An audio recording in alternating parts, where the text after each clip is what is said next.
I've used the Samsung Galaxy Tab S8 for the past 30 days, and yes, it is my favorite non-Apple tablet. In fact, I would go so far as to say it's my absolute favorite tablet of all time. You can't start off talking about the Tab S8 without starting with the price. I guess that's every purchase in your life, but here we're talking about the Galaxy S8. We covered this more in depth in a previous video, so I'm not going to go too far into that here, other than to say you can buy the base model 128GB model for $699. Included in that price is the Samsung S Pen, so right off the bat, you are getting something cheaper than the Apple iPad Pro, and you also don't have to spend an additional $129 getting something that I think of as basic functionality. You'll also get a beautiful display, plenty of RAM, a decently powered processor, and in some areas you could potentially get an included keyboard as a promotion.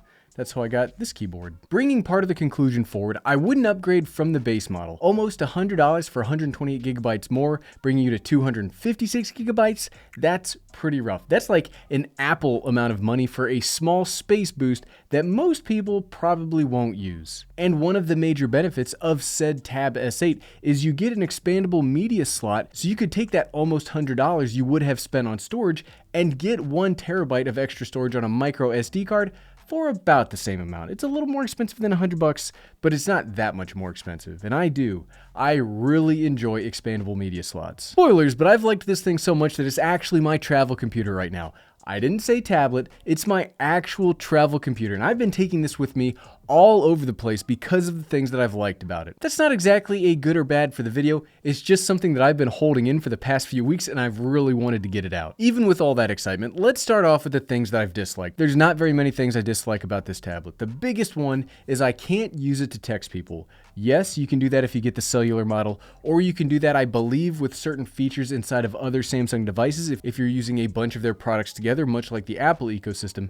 But I'm primarily an Apple user. This is my iPhone, and I use iMessage. I text my family and friends from one account, and if this were an iPad, it would seamlessly work. It's frustrating that it doesn't do this, and I don't blame Samsung for that. I blame Apple for not figuring out a way to include their iMessaging messaging system in some sort of a cloud format. I dislike it, but it's not the tablet's fault. Okay, there are one or two other things that I haven't liked as well, and the first one is I haven't liked how face unlocking doesn't work when you open the tablet with the keyboard case. If it's asleep like right now and I tap the unlock button, it works perfectly. It's unlocked. This part sucks, and I know a ton of people have commented that it works for them. I don't know what you do or how you do it. I just know that it doesn't work for me. See, look, we just tried it. Here, look, we'll try it right now, and you can see.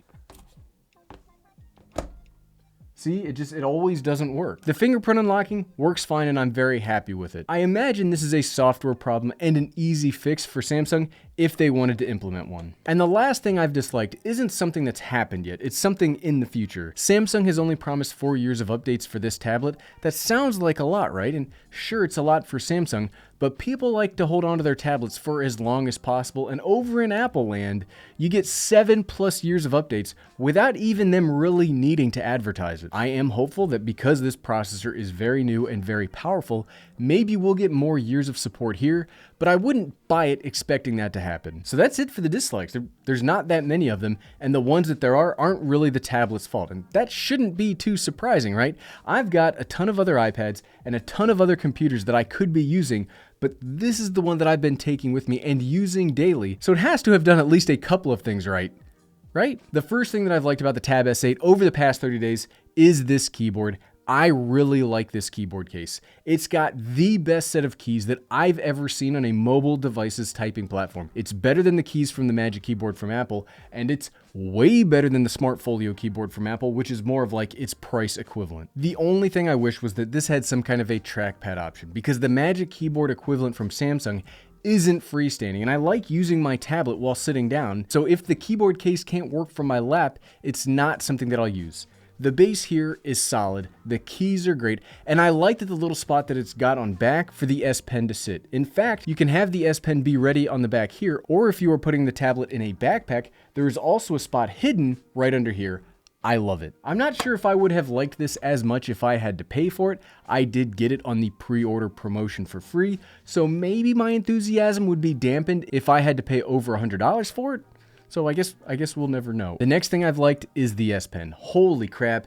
The S Pen is incredible. I like it so much more than the Apple Pencil. That's mainly because of the tip here. You see here, the tip here is almost like a regular pen tip. When writing or drawing on the S8, it feels so natural. It doesn't exactly feel like a one-to-one match using a regular pen on a sheet of paper, but this is the best feeling screen interaction I think I've ever had. It feels like it glides over the glass, and I find excuses constantly for reasons to use this instead of writing in my notebook. I like this so much more than the Apple Pencil. Using the Apple Pencil has always felt pretty stiff to me, and it's not that it's bad, and it is comfortable to hold, but when I'm drawing or writing on an iPad, I always feel like I'm drawing or writing on an iPad. While my handwriting is atrocious, there's no two ways about that. I feel like the S Pen and the Tablet S8 are more true to life, and I think it's just a great combination. And I also like that you don't have to pay for that combination, like it just comes with it. Plus, you get a button on the pen that gives it a ton of extra functionality. For me and drawing or writing stuff, you tap this and it turns into an eraser. Yes, the Apple Pencil has tap gestures that can do something similar, but I find it far more intuitive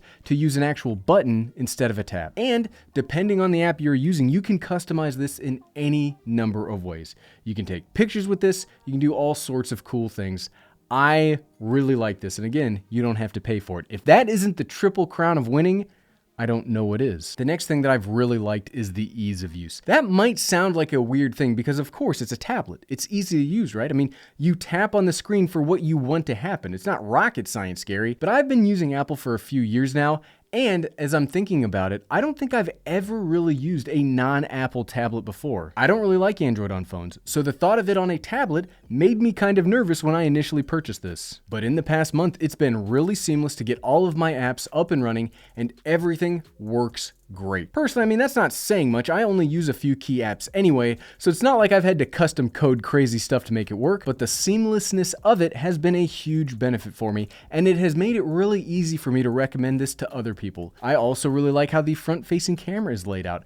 I spend a lot of time in meetings and presentations as I've been working from home for over 2 years at this point. And I don't mean to keep comparing everything to the iPad, but that's what my base of comparison is. And I do not like how Apple tablets keep the camera on the side when it's in landscape orientation. Samsung has the camera placed right on top and in front, and it's amazing. I think the camera itself doesn't look as good as the Apple equivalent ultra wide angle camera, but you really only need a camera like this to have a certain level of quality to make it work. And this looks way better than any of those 720p cameras that Apple was using not all that long ago. And the biggest thing I've liked, the main reason I've been able to use this as my whole laptop replacement, and it's probably what everybody's been waiting to hear about.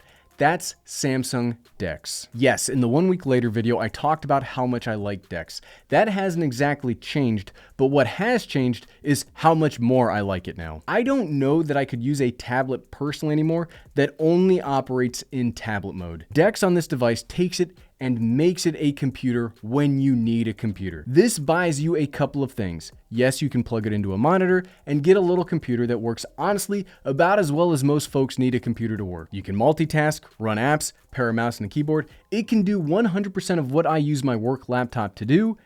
This is seriously remarkable in that regards. But what this mode buys you from the road is true real multi-window modes that we've been begging for Apple for years. You hit a button and it turns it into DeX mode, whether it's plugged into a monitor or not. You can then treat this like it's a little laptop, and I mean like a little laptop. A long ago forgotten footnote in tech history was the netbook. I loved netbooks. These were microscopic 10 and 11-inch laptops that could fit anywhere and had just enough power to do all manner of productivity tasks. This is essentially the natural evolution of that concept, where it's a tablet when I have thoughts or I want to take notes or watch movies, but if I need to get work done that requires a tab for Google Docs, a tab for Chrome for research, and a background Teams meeting, this works exactly that way. I love it. No, technically the Tab S8 doesn't have the raw horsepower of something like the iPad Pro or the new iPad Air, but you don't really need that much raw power on a device like this. In fact,